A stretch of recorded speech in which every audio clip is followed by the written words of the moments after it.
دیر آمدم در داشت می سوخت. جانکاه قرآنی که زیر دست و پا بود، جانکاه تر آیات کوثر داشت می سوخت.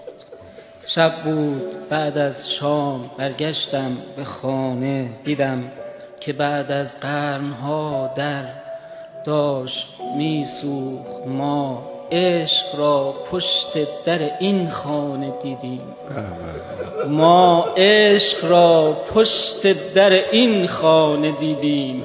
زهرا در آتش بود، حیدر داشت می سوخت.